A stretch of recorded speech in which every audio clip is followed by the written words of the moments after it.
Welcome back to the Rise of the Zodiac Book Club. Today our task is to distinguish a documented cross-reference from narrative, foreshadowing, and hindsight. That sounds like a topic where the exciting answer could arrive faster than the responsible one. Which is why we will keep three labels visible: verified fact, interpretation, and speculation. A fact is directly supported by the approved record or source. An interpretation explains a pattern in that evidence. Speculation names a possibility the evidence is not settled. Our working question is, what evidence turns this points elsewhere in time into this prepares a later event? We will stay inside the episode's approved spoiler ceiling. We will identify only the evidence needed for the lesson, avoid unapproved endings, and preserve every uncertainty that matters. Story index ROTZ we contain separate fields for past and future date references. That is a verified statement, but it still leaves us with a choice about how much weight to put on it. I'm marking it as fact first. Any claim about meaning goes on a separate line, so confidence cannot leak from the record into the interpretation. Those fields document cross-reference metadata, not a claim about authorial intention or what a first-time reader notices. That is a verified statement, but it still leaves us with a choice about how much weight to put on it. I'm marking it as fact first. Any claim about meaning goes on a separate line, so confidence cannot leak from the record into the interpretation. Chronological order establishes earlier and later positions, but not a clone-path relationship. That is a verified statement, but it still leaves us with a choice about how much weight to put on it. I'm marking it as fact first. Any claim about meaning goes on a separate line, so confidence cannot leak from the record into the interpretation. Put those together, and we have a real evidence for, not a complete theory. That distinction is generous to the listener. We are not asking anyone to pretend that an index row is a scene, or that one vivid phrase proves a whole cosmology. It is also generous to the canon. We do not make the source say more than it says merely because a larger claim would be convenient.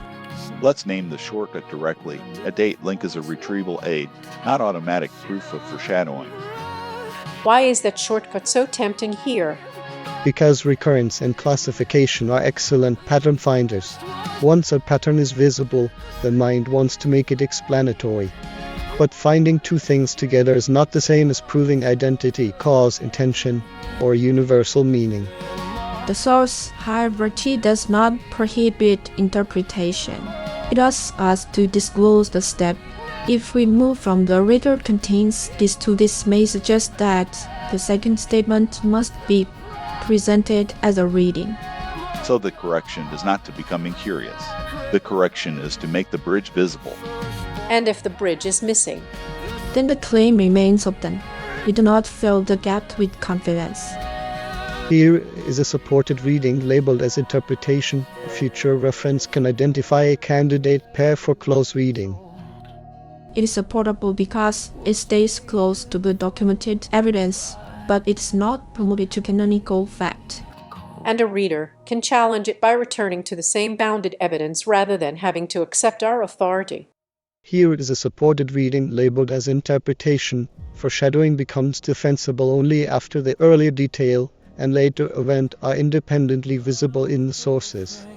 It is supportable because it stays close to the documented evidence, but it is not promoted to canonical fact. And a reader can challenge it by returning to the same bounded evidence rather than having to accept our authority. Notice that the two readings can coexist without becoming a master code. I would draw the board as evidence on the left, reading on the right, and a question in the middle: what exact feature supports this move? If we cannot answer, the reading needs revision. That gives disagreement somewhere productive to go. Instead of arguing about who feels right, we can ask which sentence, action, field, or boundary does the work. Now test the lesson against resistance. A date link is a retrieval aid, not automatic proof of foreshadowing.